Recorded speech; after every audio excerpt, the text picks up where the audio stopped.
Talk much longer, all right? Because I'm going to go see this wonderful place.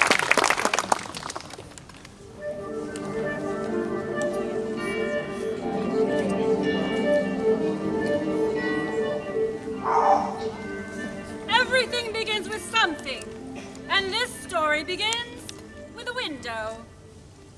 We had no view. Lucy Honeychurch, aged 20.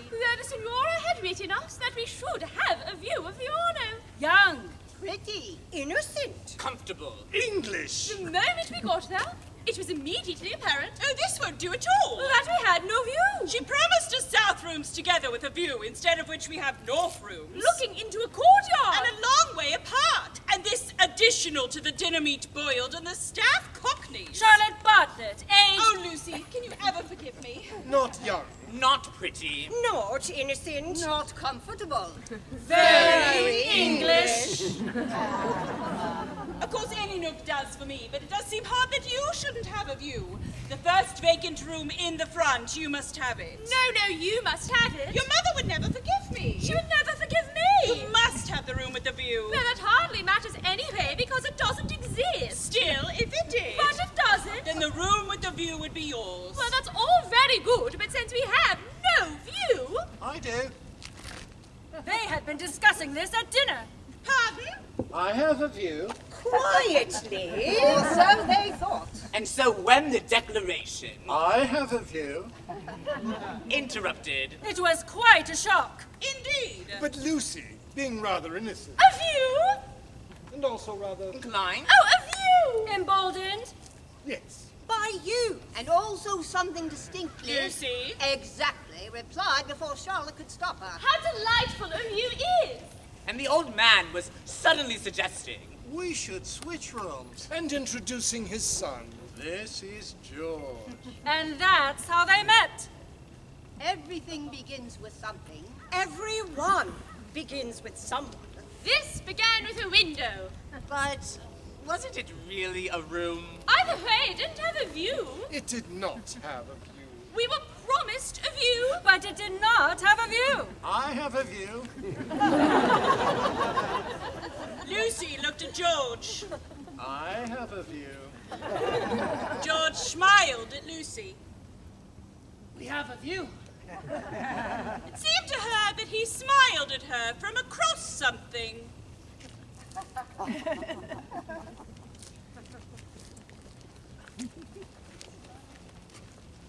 What an impossible person! He only meant to be kind. Are you all like this? We are not. We are genteel. This is my sister, Miss Teresa Allen. And this is my sister, Miss Catherine Allen. We were so sorry for you at dinner. Thank you. I'm afraid this pensione has been a failure. Tomorrow we will make a change.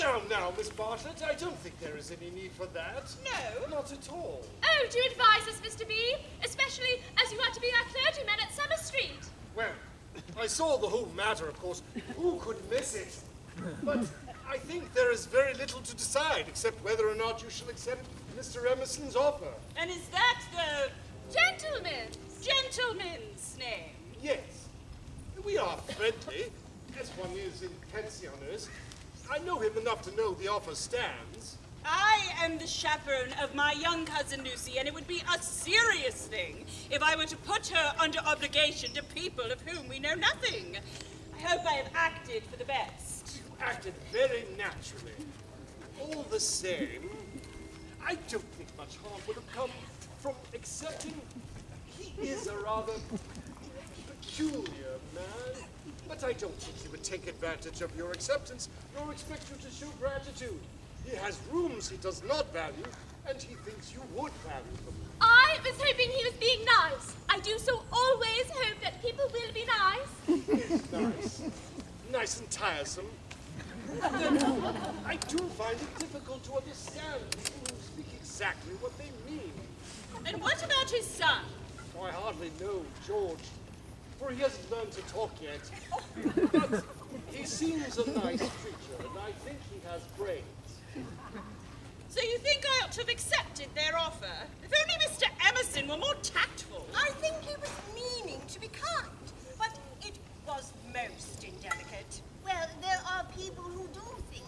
most indelicate and at the same time beautiful. Are not beauty and delicacy the same? So one would have thought. But things can be so difficult. Oh, Charlotte, we must have the rooms now. The old man is just as nice and kind as he can be. My own wishes, dear Lucy, are unimportant compared to yours. It would be hard indeed if I stopped you doing as you liked at Florence when I am only here for your kindness. If you wish me to turn these gentlemen out of their rooms, I will do it.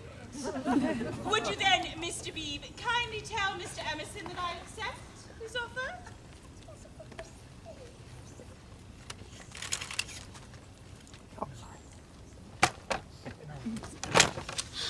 It was pleasant to wake up in Florence, to open the eyes on a bright bare room with a floor of red tile which look clean though they are not, with a painted ceiling whereon pink griffins and blue amerini sport and a forest of yellow violins and bassoons. It was pleasant, too, to fling wide the windows, pinching the fingers in unfamiliar fastenings, to lean into sunshine, with beautiful trees and hills and marble churches, and close below, the Arno, gurgling against the embankment of the road. The church of Santa Croce... Tut, tut, Miss Honeychurch! We shall soon emancipate you from Baedeker. He does but touch on the surface of things. One doesn't come to Italy for niceness. One comes for life. So, when one comes to Italy, one must experience Italy. Amate! I will take you by a dear, dirty back way, Miss Honeychurch, and if you bring me luck, we shall have an adventure.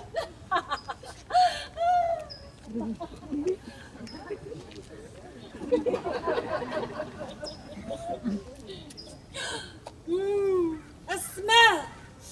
A true Florentine smell. Every city, let me teach you, has its own smell.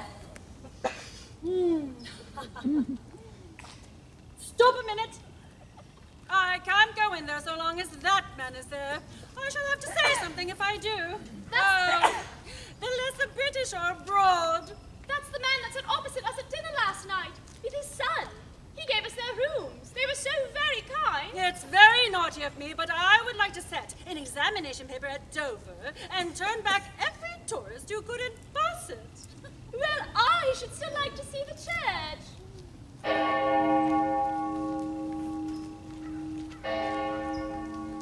Hello. Oh, hello. What are you doing here? Are you doing the church, or are you through with the church? Oh, no. I came here with Miss Lavish, who was to explain everything, but I seem to have lost her. Well, you'd better come with me then, I suppose. Oh, I'll be all right on my own till she returns. That's the spirit, quite right. I am glad to see you, though. I wanted to thank you so kindly for giving us your rooms. How are you enjoying the rooms? Oh, they're lovely, Mr. Emerson. And the view? It could not be more splendid. Thank you again. I hope you have not been put to any great inconvenience. Oh, my dear, I think you're saying what you've heard older people say. You're pretending to be touchy, but you're not really. Stop being tiresome. Tell me, which part of the church you came to see? To take you to it would be a real pleasure. I'm not being touchy. I came to see the Giottos. Ah, yes. Beautiful. Very. Yes, I know. Which ones are they? Behind you. Ah. Well, I shall be off then if you'll excuse me. Miss Honeychurch, I was teasing. They're here. Oh, how beautiful! How truly beautiful! A trifle ridiculous, if you ask me. And most assuredly, the artists weren't paid properly. But if you like that sort of thing, they are lovely for pictures of fat men ascending into heaven. Lovely and dishonest. Well, in truth, we shall all lie in peace in the earth that bore us, and our names will disappear as surely as our work survives. I like Giotto. It is so wonderful what they say about his tactile values. Though I like things like the De Romy of Amy's better. A baby's worth a dozen saints. Though mine, as far as I can see, lives in hell. Pardon? My son, I mean. You met him last night. Yes? How can he be so unhappy when he is strong and alive? What more is one to give him? When I look at these frescoes standing in this church, I think how I brought him up free from all the superstition and ignorance that lead men to hate one another in the name of God. And wonder if perhaps I was wrong to, for he is not well. Indeed, he is not. I only know what is wrong with him, not why it is. And what is wrong with him? The old trouble, the things of the universe. They won't fit. That's quite true. They don't. All life is a knot. A tangle. We come from the winds. We shall return to them. Merely a blemish in the eternal smoothness. But why should this make us unhappy? Let us rather love one another and work and rejoice. I don't believe in this world's sorrow. And neither did Lucy. At the sight of the everlasting why, there is a yes. And a yes. And Again, my apologies. But there is nothing to forgive. You're being very gracious. I could tell you needed to be rescued. It's all right. I understand. He is very kind, your father. I just didn't know what to say. Or rather, I did. I didn't know if I should. My father has that effect on everyone. He says things he shouldn't, but he will try to be kind. I hope we all try. I suppose we do, because we think it improves our characters, but he is kind to people because he loves them. And then he is found out, or they are offended. Or frightened. How silly of them. I think that kind of action done tactfully. Tact. Tact is just snubbing with gloves on. Not always. No, I suppose not always.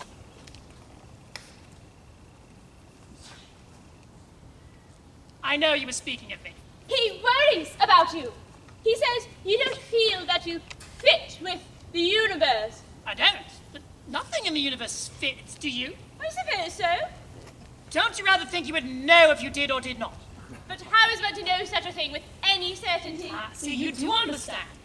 Perhaps. You simply aren't troubled by it. As you are. He makes it sound worse than it is. He loves you. It's a burden. Did you like the potatoes? I did. Did you? Yes. Though, I would rather go up to heaven by myself than be pushed by cherubs. It's true. But if I got there, I should like for my friends to reach out of the painting as they do and pull me into the heavens. I appreciate you humoring him, but truly there's nothing to be done. Certainly not by you. I'm afraid I rather agree. Though for a moment I thought he was trying to have me fall in love with you, going on as he was. Not that I don't understand. I lost my father not too long ago, and I can't imagine what it would be like to lose my... Have you no employment? I work for the railways. I'm a clerk. I meant any particular hobbies. I generally forget my troubles at the piano, and collecting stamps in no end of good for my brother Freddie. I shall remember your advice. Perhaps you are simply bored here. Perhaps you ought to try the Alps or the Lake. Oh, girl. Pardon? Sorry, I should not. Quite to the contrary. I think myself a very fortunate girl. I am thoroughly happy and having a splendid time. Pray don't waste time mourning over me. You've plenty of your own sorrow to invent, haven't you?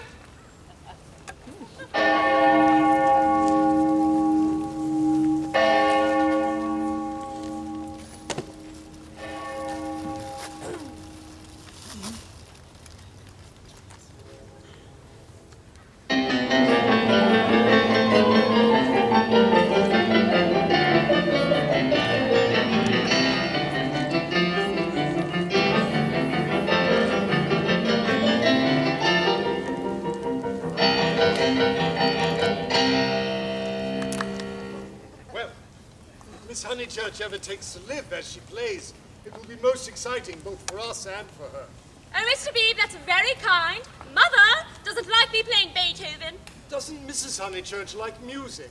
She doesn't like one getting excited over anything. She thinks I am silly about it. Once, you know, I said I liked my own playing better than anyone's. Of course, I didn't mean I played all that well. I simply meant, well, she's never gotten over it, or let me forget it. Of course. Goodness, where is Charlotte? Do you know? Miss Lavish has led your cousin astray to find the true Italy. Miss Lavish is quite original, isn't she? Quite. Is it true she's writing a book?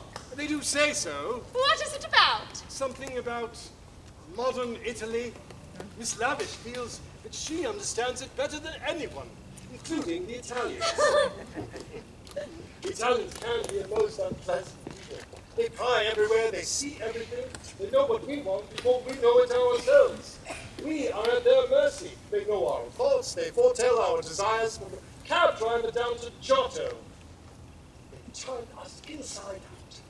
Would you play more? No, I think I should go out. But your cousin is gone. I can go out alone. I as much as did yesterday after Miss Lavish abandoned me in Santa Croce. Yes, but that was a church, not the street. I won't go far. Perhaps I shall even meet an Italian who reads me through and through. Mr. B, the Emersons, are they nice or not nice? I do so want to know.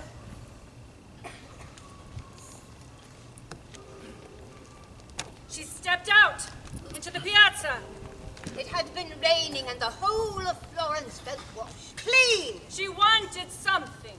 She was in the Piazza Signoria. She was thinking. Nothing ever happens to me. It was a sensation she'd felt before. Nothing ever will. And she'd felt it more since the start of her travels. Nobody will even remember I was here. She stopped to buy some museum photographs from a man on the street. Grazie. She didn't know he'd stolen them. Cinque lire? Ah, cinque lire.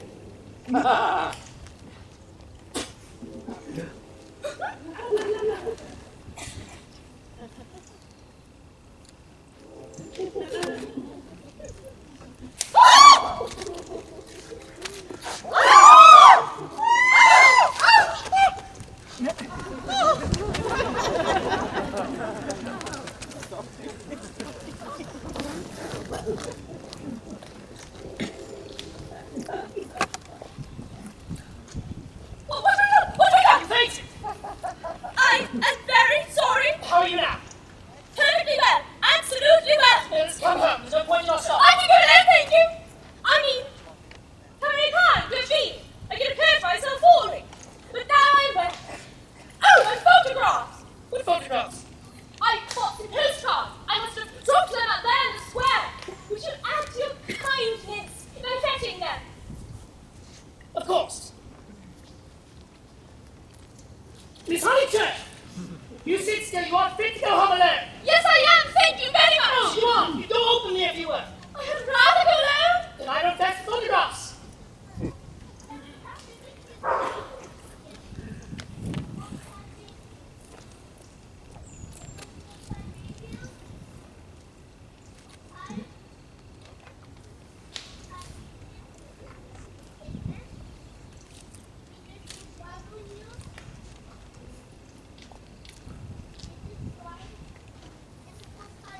I believe it was my photographs that you just threw away. I didn't know what to do with them. They were covered in blood. And the man is dead. The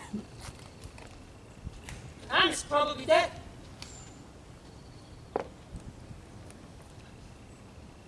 Mr. Beebe was saying the Italians know everything. Mr. Beebe. This morning at the pensione, I'd been playing piano Beethoven. The man is dead. Something tremendous has happened. I must face it without getting muddled. It isn't exactly that the man has died, and we have witnessed it. It is something bigger than that. Is that? I mean, the find out what it is. Miss Anderson, I want to ask you something before we go in. I have behaved ridiculously. I was never so ashamed of myself in my life. I cannot think what came over me. It's perfectly natural. I nearly fainted myself. Well, I owe you 1,000 apologies. Also, you know how silly people are, gossiping ladies especially, I'm afraid. You understand what I mean? No. I mean, would you not mention it to anyone? And foolish behaviour. Well, thank you. How quickly these accidents do happen, and then one returns to the old life. I don't. I should probably want to live now.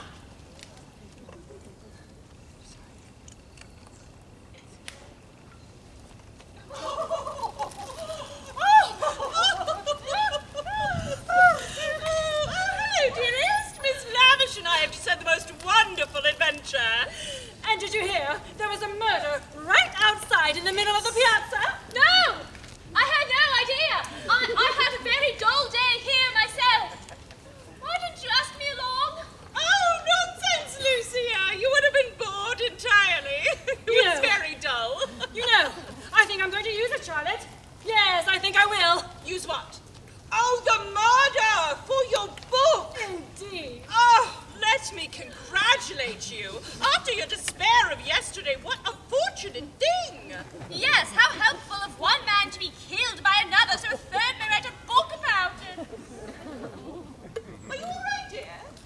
That was very kind to Miss Lavish. Have you been playing the piano? I'm sorry. It is I who am sorry.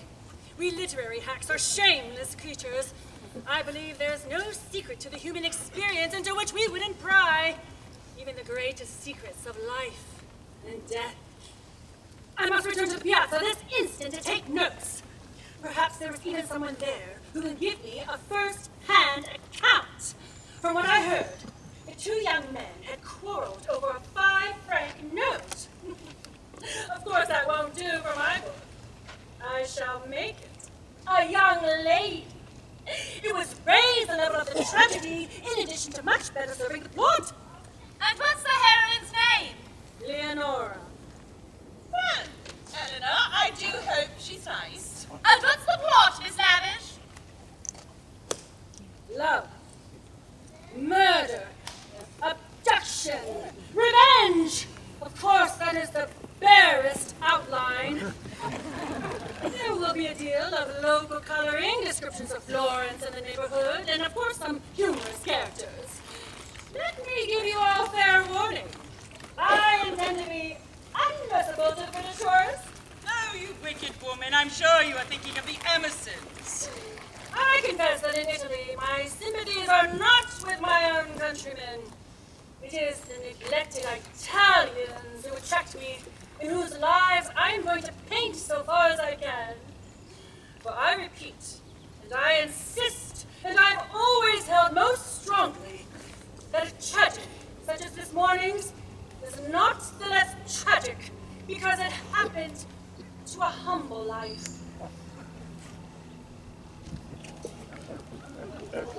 She is my idea of a really clever woman. That last remark struck me as so particularly true. It will be a most pathetic novel.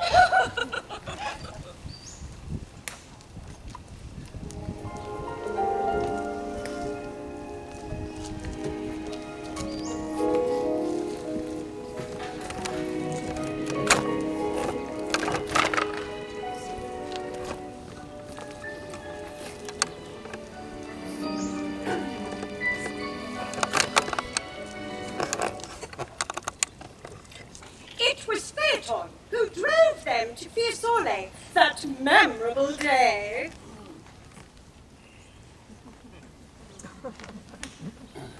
Avante! A youth all irresponsibility and fire, urging the carriage up the stony hill. It was Mr. B who recognized him for what he was. Gallant youth, child of the eternal sun. And the ladies, Some of the ladies. who interceded when he asked if he could pick up a young woman they passed along the way. She is my sister! As the carriage went up the beach, Phaeton's hands frequently also climbed. Did you see, Charlotte? See?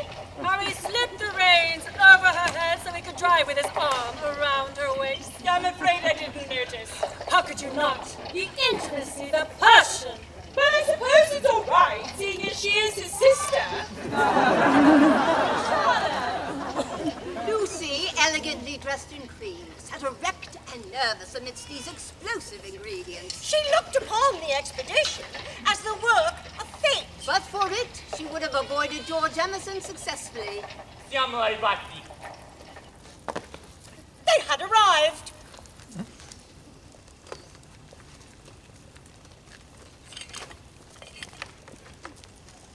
Observe my foresight. I have brought 2 Macintosh squares, perfect for sitting on damp ground or cool marble. You take the other one, Lucy. The cold ground will do for me. I have not had rheumatism for years. But do feel it coming on, I shall stand. Charlotte! No, you cannot catch your death of cold. Your mother would never forgive me. I would never forgive me. So, Miss Honeychurch, are you traveling as a student of art? Oh, no! Or perhaps as a student of human nature, like myself? I am here as a tourist. So your cousin told me. If you will not think me rude, we residents sometimes pity you poor tourists not a little. Handed about, like a parcel of goods, from Venice to Florence, Florence to Rome. They wander around quite unconscious of anything outside Baedeker. Their one anxiety is to get done or through and go somewhere else. They mix up towns, rivers, palaces in one inextricable whirl. You know the American girl in Punch who says, "Papa, what do we see in Rome?" And the father replies, "I guess Rome was the place where we saw the yellow dog." There's traveling for you. You know, now that you mention it, I rather don't think that girl was the carriage driver's sister. I am going for a walk. Oh, do, Lucy, do. Don't worry, I won't go far. I know you won't. Well, it's lovely. Worth the drive, I think. Do you suppose there's any difference between spring in nature and spring in man? I'm not sure I follow what you mean.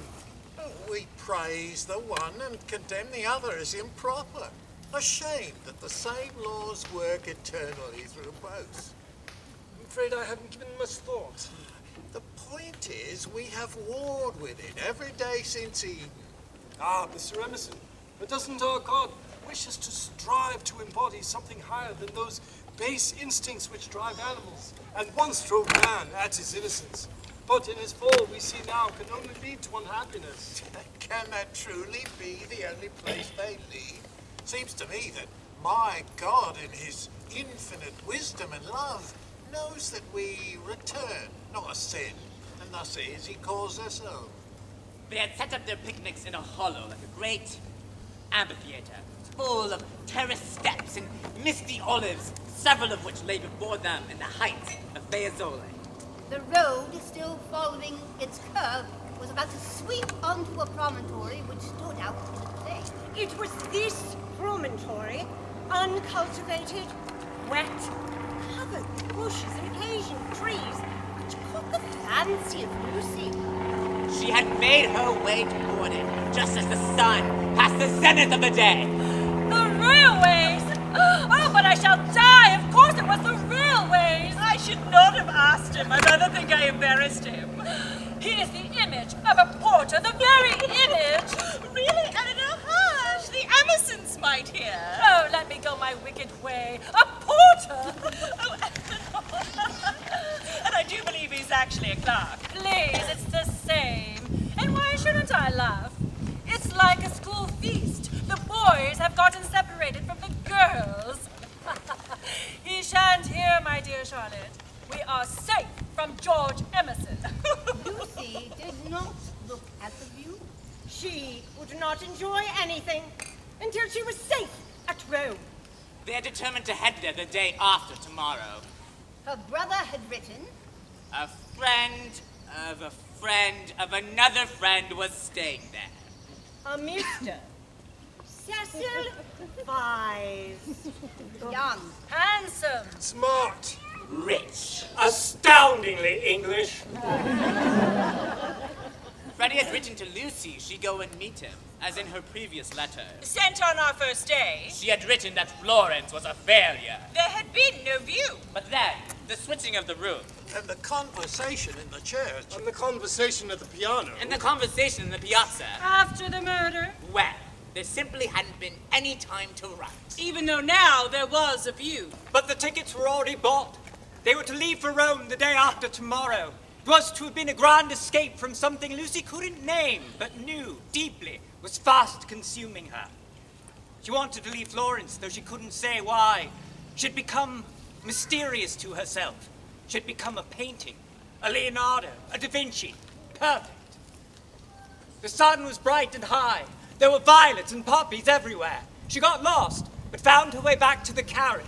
The driver was there smoking a cigar, but when she asked for Mr. Beebe, Phaeton understood, leaped up, tied the horses to a tree, fixed his moustache and his hat, and, perfuming the countryside with smoke, conducted her, come Virgilio che dirige Dante. Italians are born knowing the way. It would seem as if the whole earth lay before them. Not as a map, but as a chessboard. Whereon they continually behold the changing pieces as well as the squares. Anyone can find places. But the finding of people is a gift from God. They proceeded briskly through the undergrowth, which became thicker and thicker. They were nearing the edge of the promontory, and the view was stealing around them, with the brown network of bushes shattered it into countless pieces. For the first time, she felt the influence of spring. She was rejoicing in her escape from dullness. Not a step, not a twig was unimportant to her. She could discern the river, the golden plain, other hills. The view was forming at last.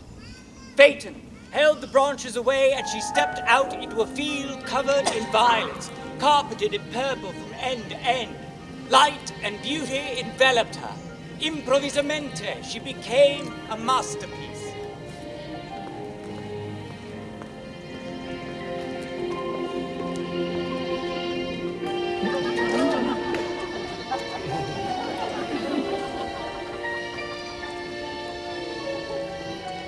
Lucy!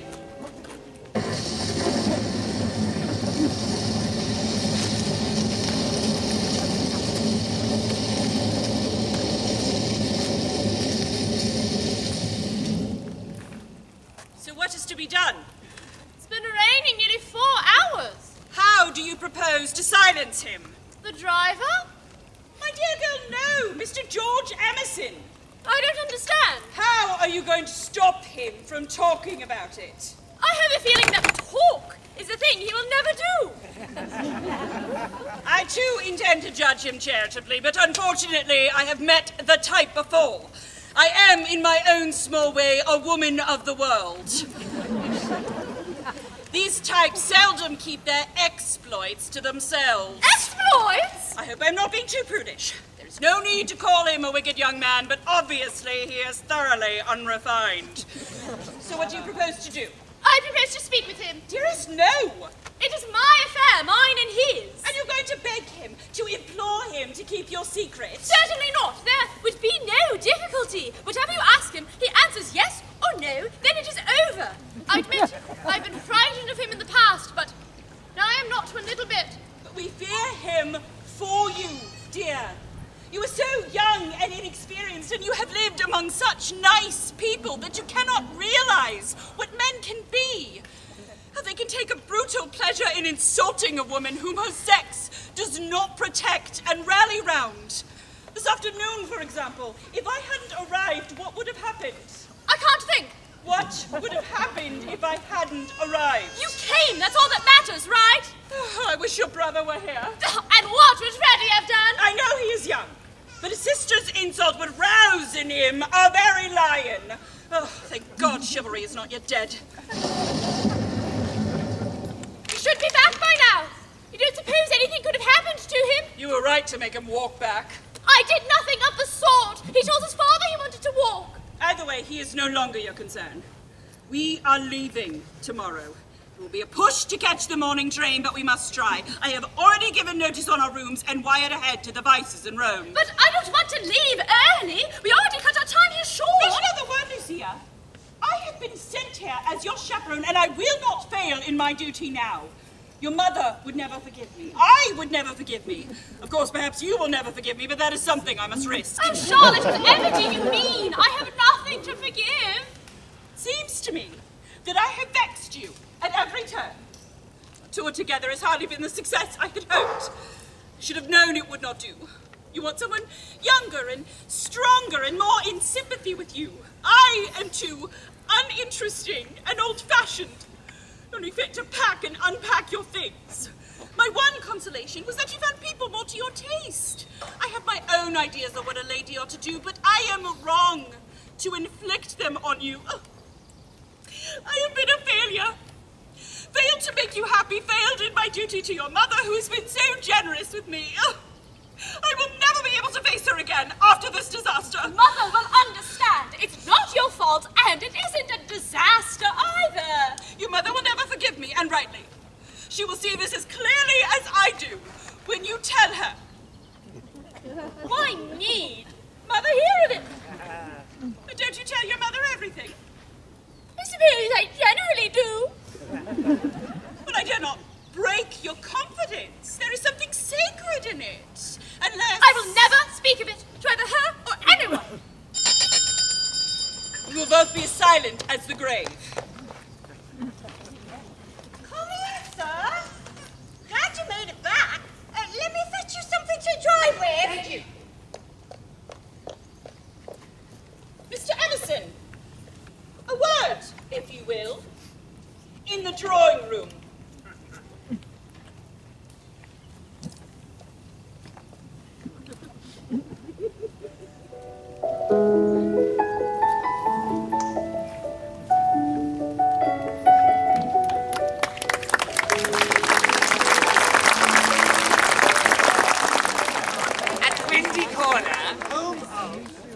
Church family, located in Summer Street, located in Wilshire, located in England. where Lucy's mother Marion. and Lucy's brother Freddie. and I recently appointed their vicar, all waited. Mrs. Honeychurch occasionally peered through the curtains. when she parted them, a rivulet of light would fall across the carpet. Where are they? Where aren't they? I tell you, I'm getting fairly sick. For goodness sake, go out of my drawing room then. Mother, please. You can't cure me of slang just by taking it literally. I think things are coming to a head. About time they did. I am glad Cecil is asking her this once more. This is third go, isn't it? Freddie, I do call the way you talk unkind. I don't mean to be unkind. But I do think Lucy might have got this off her chest in Italy. I don't know how girls manage things, but she can't have said no properly before, or she wouldn't have to say it now. Again. Over the whole thing, I can't explain, but I do feel uncomfortable. I feel... Never mind. Well, I should be delighted if Lucy wishes it. Cecil asked me for my permission this time. Mine too. What do you mean? What do you know about Lucy or girls or anything? What did you say? Take her or leave her, it's no business of mine. What a helpful answer. Well, not being content with my permission, which I did give, he wanted to know whether I wasn't off my head with joy. Like, wasn't it a splendid thing for Lucy and for Windy Corner, generally, if he married her? And I answered, no. Ridiculous child, you think you are so holy and truthful, but really it's only abominable conceit. But, Mother, I had to say no when I couldn't say yes. I did try to laugh it off as if I didn't mean it. No, Freddie. I don't hate him, but I don't like him. Well, I like him. He's good, he's clever, he's rich, he's well-connected, and he has beautiful manners. I've always thought that Mr. Vyse was a better bachelor, personally. What do you mean? Oh, he's like me. better detached. They're coming. I promessi sposi. She has accepted me. Oh, I'm so glad. Welcome as one of the family. Mother, Freddie, come, I want to tell you all about it. Come, Freddie. Coming.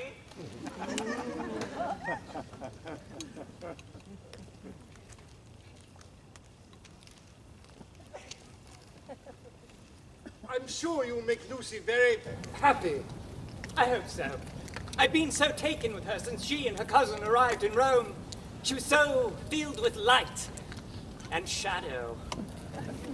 Seeing her here now in her own home, I realize she's like a woman of Leonardo da Vinci's. I love her not so much for herself as for what she will not tell us. She's developed most wonderfully day by day. I think she was right to refuse me the first time, and the second. But now she says that she loves me and will try to make me happy. My mother will be very pleased. How fortunate that I was already here, if for another purpose. Yes, tea and gossip. And news, Mr. Vyse. I met Sir Harry Otway on the way up. He has bought the rental cottage directly across from my church. Of course, now he needs renters. I've been thinking of writing to two friends of ours, the Miss Allens. Lucy's in mind. Two nice, genteel women whom we met in Florence, Catherine and Teresa. Catherine was my favorite personally, but Lucy has told you of them both, yes? I'm afraid I'm shockingly stupid over local affairs. It's very remiss of me, I know. Italy and London are the only places where I don't feel to exist on sufferance. I'm very much inglese Italianato, un diavolo incarnato. You know the proverb? I forget, Mr. Vyse. What is your profession? I have no profession. It is yet another example of my decadence.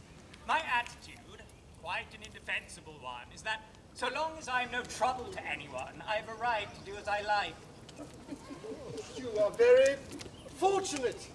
It is a wonderful opportunity, the possession of leisure. And now you possess our dear Miss Honeychurch, who I suspect will one day be heroically good, or heroically bad, or too heroic perhaps to be either good or bad. Perfect for the world you and I love. But Cecil didn't love the world. On the whole, he rather despised it. Every thoughtful man should. It is almost a test of refinement. Well, that was appalling, disastrous, portentous. Your brother hates me, your mother puts up with me. And it is so disgusting the way an engagement is regarded as public property. One has to go through it, I suppose. They won't notice us so much the next time. My point is that the whole attitude is wrong. An engagement, horrid word in the first place, is a private matter and should be treated as such. Well, I cannot help it if your family disapproves of me. There are certain irremovable barriers between myself and them, and I must accept them. We all have our limitations, I suppose. It makes a difference, doesn't it, whether we fence ourselves in or we're fenced out by the barriers of others? Of course. Well, that's all done now. And like you said, they won't notice us all that much the next time. They'll be too busy with their little lives here. As it was, Mr. Beebe was already going off about some terrible old women he wants to bring to Summer Street so they can rent one of Harry Otway's terrible little cottages. Someone named Allen or other? The Miss Allens? Why, that would be wonderful! They were ever so dear to me in Florence. They sound appalling. Decayed gentlewomen. Preserve me from people who've seen better days and bring heirlooms with them that make the house smell stuffy. They're certain to own birds. Well, I shall write them anyway and join forces with Mr. Beebe, if only to scold you. A challenge? No, a competition. A lover's game.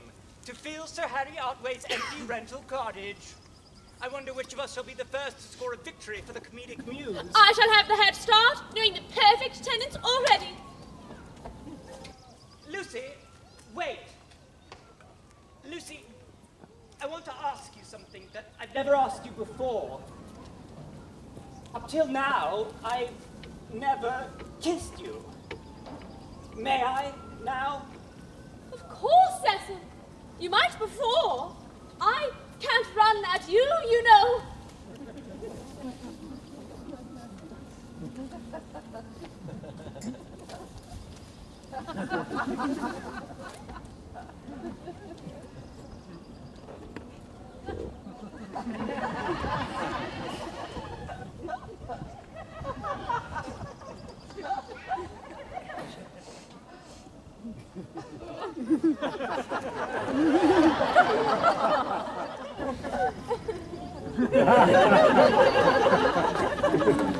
Well, they really are coming now. I wrote to Miss Teresa a few days ago. She was wondering how often the butcher called, and my reply of once a month must have impressed her favorably. Oh, the Miss Allens, how I hate their ifin and button. Who are the Miss Allens? They have taken Sir Harry Otway's rental cottage opposite my church. That wasn't the name. Oh. Wasn't what name? Allen wasn't the name of the people Sir Harry let to. Nonsense, Freddie. You know nothing about it. Nonsense yourself. I've seen in this minute. He said to me, "Ahem, honey George, ahem, ahem. I'm at last procured a really desirable tenant." And I said to him, "Hooray, old boy!" Slapped him on the back. Exactly. The Miss Allens. Rather not. More like Anderson. Oh, good gracious, there isn't going to be another muddle. I'm always right. It's only another muddle of Freddie's, who doesn't even know the names of the other people. Yes, I do. I got it. Emerson. Emerson? Do you know what Emersons they are? I don't know whether there are any Emersons. Well, I trust that they're the right sort of person. Yes, Freddie, I see you looking down your nose at me. But there is a right sort and a wrong sort, and it's affectation to pretend there isn't. Well, they're friends of Cecil. So you and the other county families will be able to call in perfect safety. We met some Emersons in Florence, didn't we, Lucy? Oh, Mrs. Honeychurch. The oddest people, the queerest people. For our part, we liked them, didn't we? Emerson's a common enough name.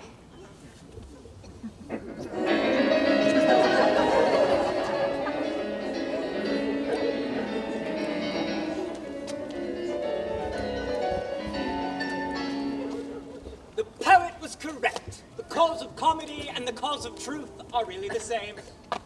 I know what you've done. I've heard from Freddie. I must say I'm rather disappointed, but I suppose I would much rather have nice friends of yours. Friends of mine? But Lucy, the whole joke is to come.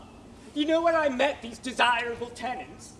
In the National Gallery when I was in London to see my mother last week. They're absolute strangers.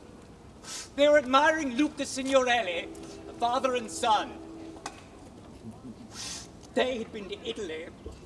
In the course of conversazione, they said they were looking for a country cottage, the father to live there and the son to run down for the weekend. And did I know of one? They were so vulgar, and I thought, what an excellent way to win our little bet and score one off on Sir Harry to top it off. Oh, Cecil, it's not fair. I've probably met them before. Perfectly fair if it punishes a snob and riles things up around here. You know, Lucy, the classes ought to mix. There ought to be intermarriage, all sorts of things.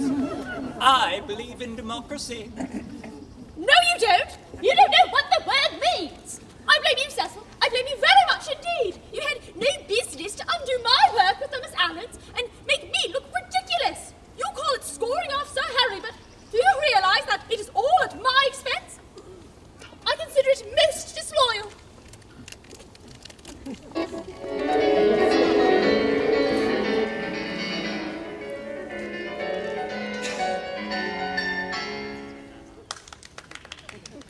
Lucy is becoming wonderful, wonderful. Oh, her music always was wonderful.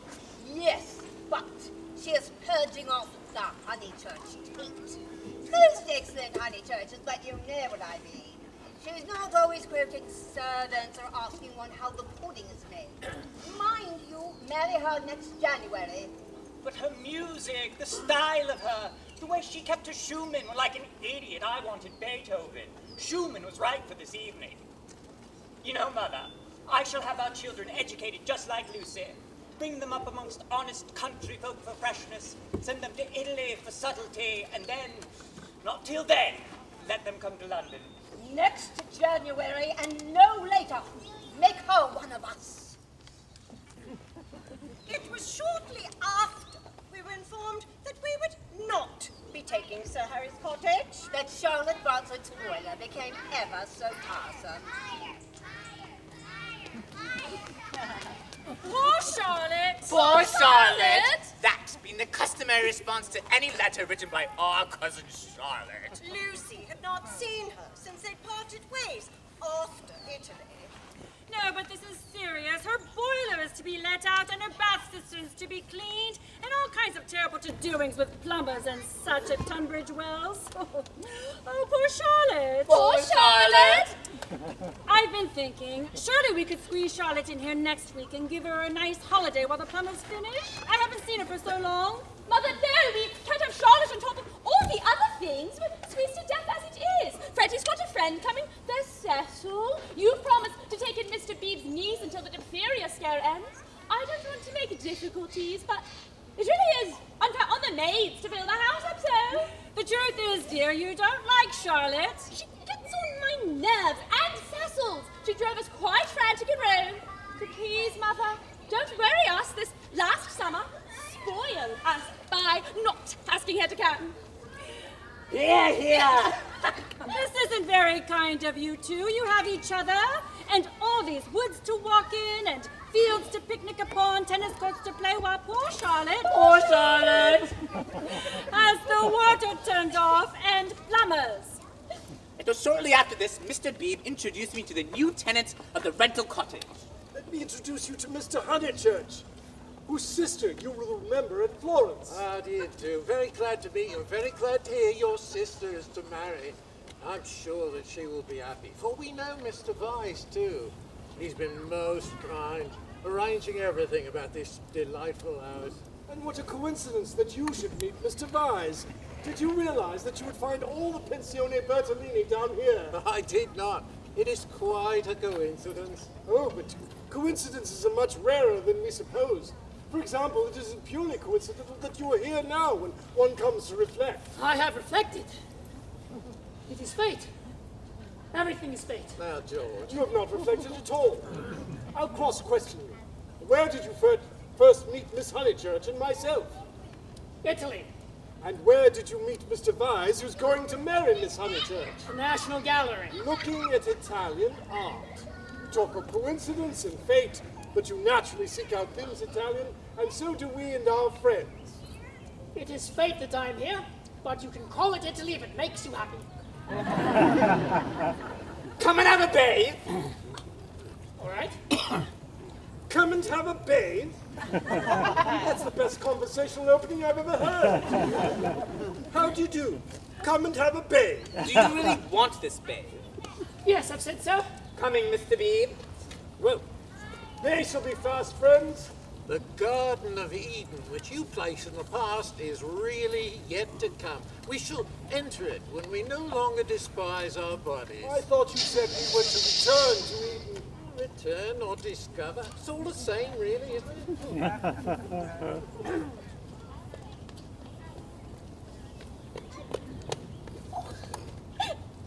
I'm asking George Emerson to tennis this weekend. He is simply ripping. Oh, I wouldn't do that, Freddie, not this week. Why not? George Emerson is terrific. This way, we can play doubles on the court. Didn't you say you were his friend? Whatever could be the reason not to have him here? Secrecy has this disadvantage. You lose the sense of proportion. You cannot tell whether your secret is important or not. Often, Lucy had rehearsed how she should meet made Mr. George Emerson a gay. She had imagined him shy or morbid or indifferent or impudent. She was prepared for all of these. But it is impossible to foretell the future with any accuracy. It is impossible to rehearse life. My dear Lucia, I came as soon as I had. Have you told him about him yet? Heard what? No, I haven't told Cecil or anyone. I promised you I shouldn't. How's your boiler? My boiler? Oh, I made that up to find a reason to ask your mother for an invitation. You made that up? I couldn't let you face the situation alone, now could I? Not when I was partially responsible for there being any kind of situation. Oh, how dreadful if Mr. Weiss should hear of it from some other source. What other source is there? And there is no situation. There isn't. But I was led to believe he had moved to a nearby cottage. George, I mean. And surely young Mr. Emerson has told old Mr. Emerson. I don't care if he has. Even if the information does get around, I think I can trust Cecil to laugh at it. Very well, dear. You know best. Perhaps gentlemen are different to what they were when I was young. Ladies certainly are. But once a cad, always a cad. That is my poor opinion. Be careful. Oh, Charlotte, we haven't even seen one another, and we will not. But Marion told me he'll be here Sunday to play tennis with Freddie and his friends. Exactly. What could possibly happen?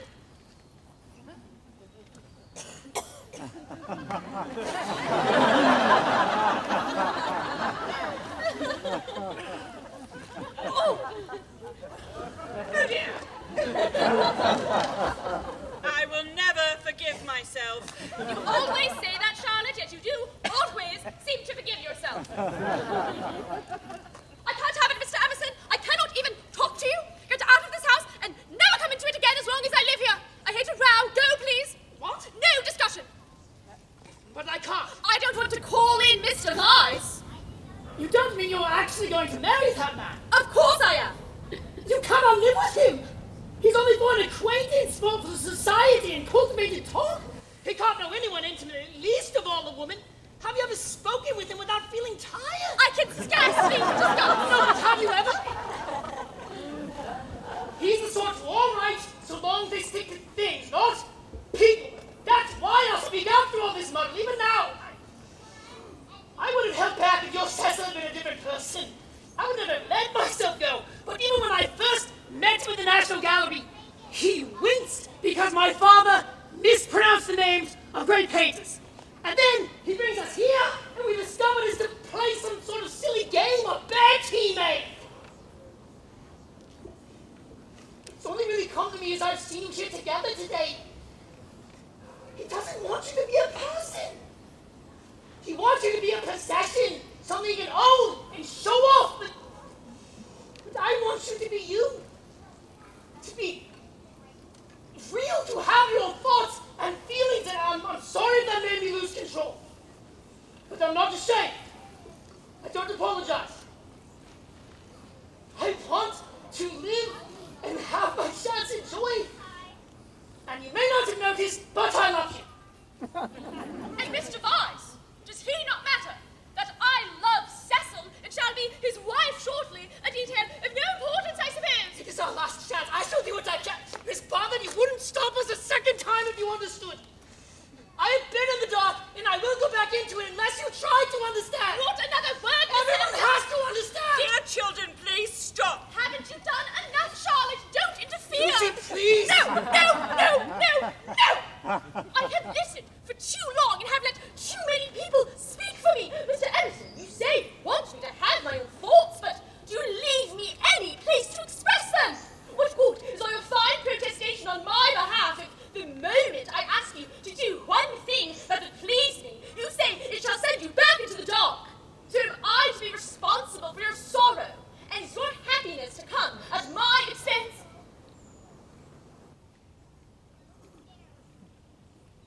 I would not want that. I would not be happy if it did. Then do as I ask and go. Do as I ask. It will make you happy, I shall.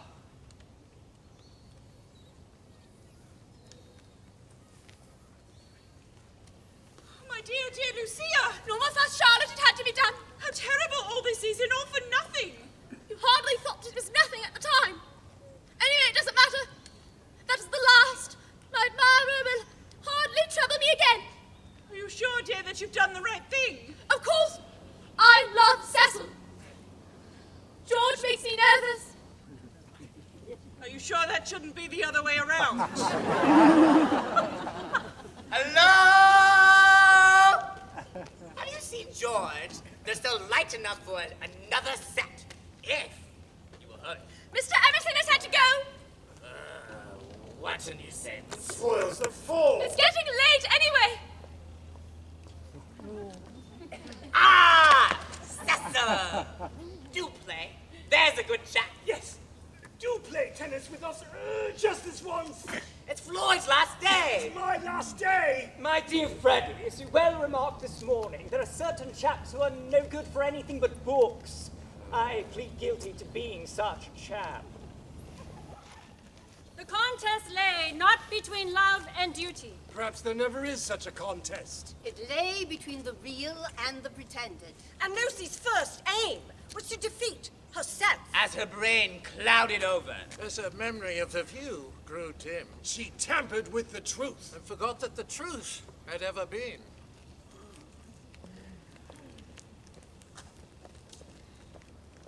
Because I wouldn't play tennis with Freddie? I am very sorry about it.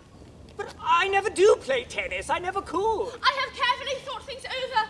We are too different. I must ask you to release me and forget there ever was such a foolish girl.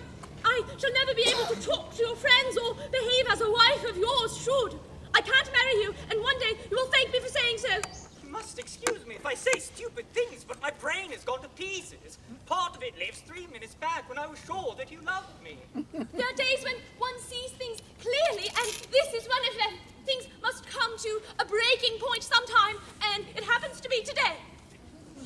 You talked of our wedding at lunch. At least you let me talk. I knew you wouldn't understand.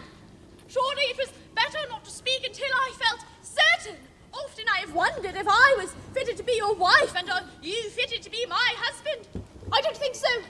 You don't like Freddie nor my mother. There is always a lot against our engagement. I see it clearly now, so I must speak, that is all. I cannot tell why, but though all that you say sounds true, I feel that you are not treating me fairly. I think we'd better go to bed, if you don't mind. I shall only say things that will make me unhappy afterwards. But I love you, and I did think that you loved me. I did not. I thought I did at first, but you see, you're the sort who can never know anyone intimately, least of all a woman. No, I don't mean exactly that, but when you were only acquaintances, you let me be myself, but progressively, since we've become engaged, it is rather like you're always protecting me. I won't be protected. I will decide for myself what is ladylike and right. To shield me is an insult. Can't I be trusted to face the truth, but I must get it second-hand through you? You despise my mother. I know you do, because she's conventional and bothers over puddings, but goodness, Cecil, you are even more conventional. You may understand beautiful things, but you do not know how to use them. You wrap yourself up in art and books and music and try to wrap me up. But I won't be stifled, not by the most glorious music, for people are more glorious. But you would hide them from me. That is why I break off my engagement. You were all right as long as you kept to things, not people.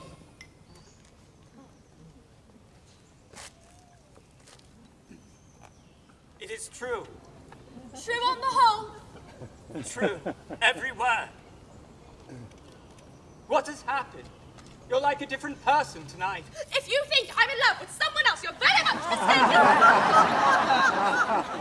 Of course I don't think that. You're not that kind, Lucy. If a girl breaks off her engagement, everyone thinks, oh, she has someone else in mind. She hopes to get someone else. It's disgusting, brutal. As if a girl can't break it off for the sake of freedom. I only meant that there was a force in you that I hadn't known of till now. Will you shake hands? Of course, Cecil. Thank you. Goodbye.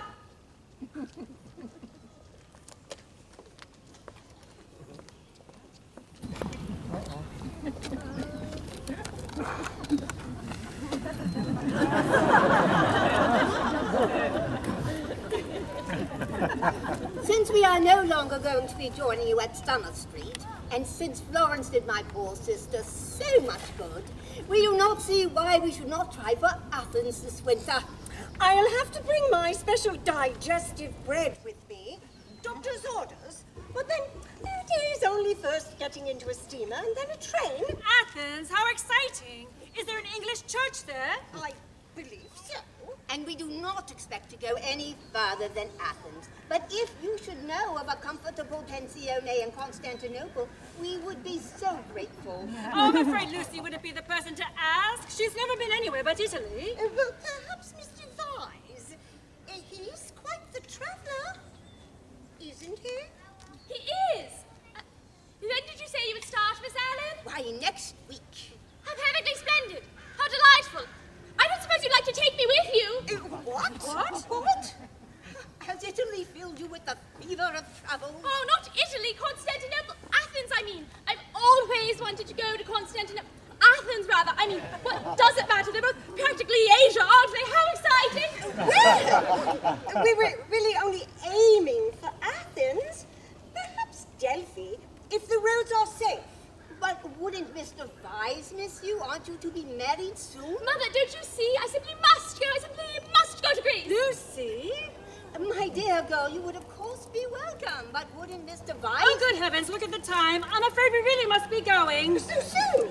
I'm afraid so. It's Sunday and there's only the one train. Lucy, get your hat and coat. Mother, don't you see? Hurry, Lucy, or we'll be late.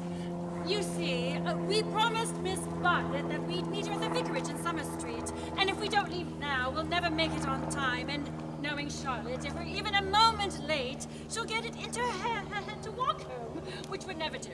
Not in this rain, and with the rheumatism. Oh, well, of course, we understand. Of course, and do give our regards to dear Charlotte. We did enjoy meeting her in Florence. Thank you, we shall. And, thank you again. And of course, the Emersons, who we hear have taken the cottage. You also know the Emersons? But of course. Such strange, queer people. Yes, but we rather liked them, didn't we? In Florence, there was a great scene over some violets. They picked violets and filled all the vases in our room. It was so shocking and so pleasing. My dear sister loves flowers. The whole room was a mass of blue. Vases and jugs. So ungentlemanly and so beautiful. Yes, sounds just like them. Well, I shall certainly pass on your regards. Thank you again. So good to finally meet you. Come on, Lucy. We can't keep Charlotte waiting. By then, Charlotte had already been waiting at the vicarage, and she wasn't waiting alone. Oh, excuse me, Mr. Emerson, I didn't realize you were in here too. Mr. Beebe kindly allowed me to rest here until Mrs. Honeychurch could come and collect me, but I'm more than happy to... Miss Bartlett, sit down. It's only me. I couldn't presume to take away your solitude. On the contrary, I should very much enjoy the company. I assure you I would be poor company. Poor company. It's a company our God keeps dearest to his heart. Isn't that true? Sit.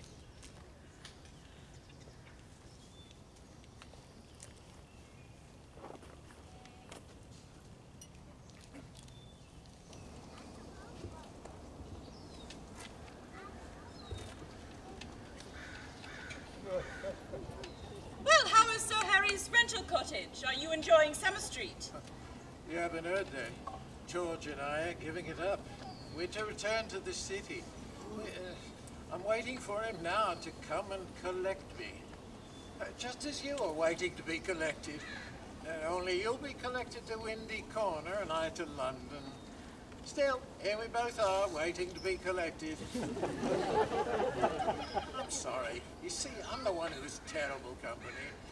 Let's talk of other things. How did you like the view? The view? The one in Florence, at the Pensione, the one we swapped our rooms for. You took George's, Lucy took mine. How did you like the view? You know, I never really looked at it. I never realized that till now, but no, I never did. Well, no matter. There's only one perfect view. The view of the sky straight over our heads. All these views on Earth are but bungled copies of it. The views are really crowds. Crowds of trees and houses and hills. Are bound to resemble each other, like human crowds. And the power they have over us is sometimes supernatural for the same reason. But a crowd is more than the people who make it up. Something gets added to it. No one knows how. And human beings fall into two classes, those who forget views and those who remember them. Those who never looked at them in the first place. Mr. Emerson, I should like to confide something in you. Of course, dear lady. You might tell me anything. Lucy, Miss Honeychurch, has broken off her engagement to Mr. Weiss. Sorry to hear that. It was done with great tact and great discretion, and for now we are all keeping it quiet, but I thought that you might like to know, or that George might. Come, Charlotte, mother's made me the carrot. Oh, Miss Honeychurch, dear. George is so sorry. He thought he had a right to try. And really, it is all my fault. I taught him to trust in love. I said, when love comes, that is reality. Love felt and returned, love which our bodies extract and our hearts are transfigured. That is the most real thing we shall ever meet. Passion does not blind. Passion is sanity. And the person you love is the only person you'll ever really understand. Only he tried when he should not have tried. He misunderstood. And he is so sorry. I have no wish to discuss any subject connected with your son. He has misbehaved himself from the very first. I suppose he has. Why, he has behaved abominably. Not abominably. He only tried when he should not have tried. Do not go out of George's life saying he is abominable. No, of course not. Abominable's much too strong a word. Is he well? It is always touch and go with him. He will live, but he will not think it worthwhile to live. He comes down soon to take me away, Miss Honeychurch. We're moving back to the city. We've already packed. He can't bear to be about here. I must be where he is. I must be with George. I must make it care to live. And down here he can't. He says that the thought of seeing you and hearing about you... Oh, Mr. Emerson, please don't leave. At least not on my account. I am going to Greece. All the way to Greece? Yes. Or even Constantinople. Why are you going to Greece? My dear, forgive me, but it seems that you're in a bit of a muddle. Lucy, Charlotte, I don't know this happening. I've been waiting. Oh, come, Marion, let us wait outside. Lucy, come along. Oh, she'll join us shortly, I'm sure, but wasn't there something you needed to tell Mr. B? Something I needed to... Yes, I think that was true. Come, we shall find him and be on our way. You know, Lucy, you and Charlotte and Freddie all act like I'm stupid, so I suppose I am, but I shall never understand this. You've got rid of Cecil well and good. I'm thankful. But why this hushing up and tiptoeing? And now Greece, or Constantinople, or wherever. What has happened to you? Are you tired of Windy Corner? Does your home and family mean nothing to you anymore? Mother, no, it's just... Oh, how you and Charlotte remind me of one another. What? What? More every minute, the both of you. Always trying to divide 2 apples among 3 people. You might as well be sisters. I have no idea what that means. I do. Don't keep us waiting long, dear. Take an old man's word. There's nothing worse than a muddle in all the world. It's easy to face death and fate and the things that sound so dreadful. It's on my muddles and I look back with horror the things I might have avoided. We can help one another but little. I used to think I could teach young people the whole of life. I know better now. And all my teaching of George has come down to this. Beware of muddles. Do you remember in that church when you pretended to be annoyed with me and worried? You remember when your cousin first refused the room with a view? And here you are now. Though life is glorious, it is difficult. Life is a public performance on the violin in which you must learn the instrument as you go along. Humans must pick up the use of their functions as they go along. Excuse me, Mr. Emerson, but I really must go. You love George. You love the boy body and soul. That's why you won't marry Mr. Weiss. How dare you! And how'd like a man to suppose that a woman is always thinking about a man? A woman is not, but you are. He's already a part of you. Though you fly to Greece, or Constantinople, or become the very moon. Never see him again and forget his very name. George will always be a part of you. It isn't possible to love and to part. You will wish that it was. You can transmute love, ignore it, muddle it. But you can never pull it out of you. Love is eternal. Oh, of course it is! And of course I do! Of course I love him! What did you all think? And now I've made you cry. And all the light has gone out of you. Dear girl, forgive me. I do, but I must go. I must, Mr. Emerson. Tell George. Anything you would tell him, you must tell him yourself, Miss Honeychurch. Stay. I must go, I must. You are right. I'm caught in a tangle, but there's nothing left to be done for it now. I've botched it completely. So I must suffer and grow old away from him. Please, just let me go now. They're waiting for me, and they trust me. And why should they? When you've deceived every one of them.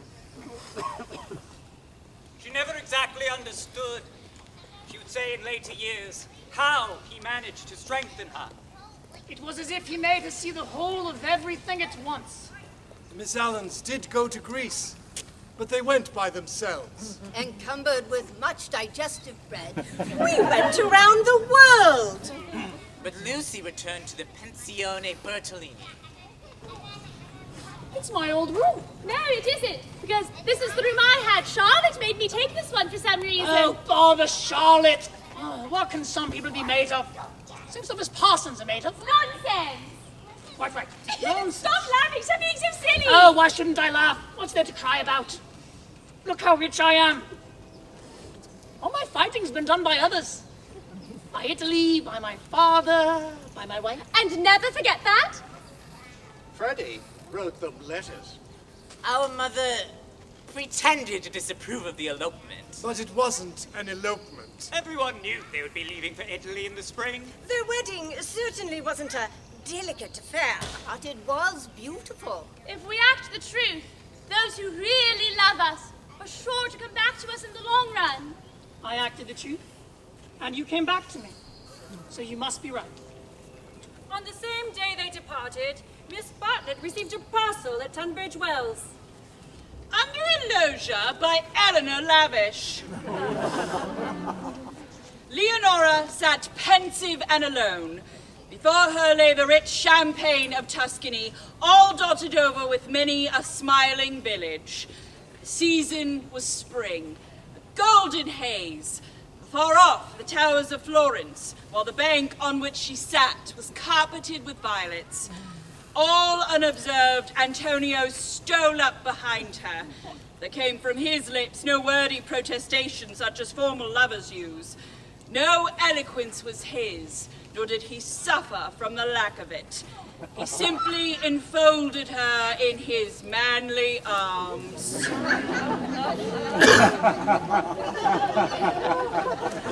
Oh dear.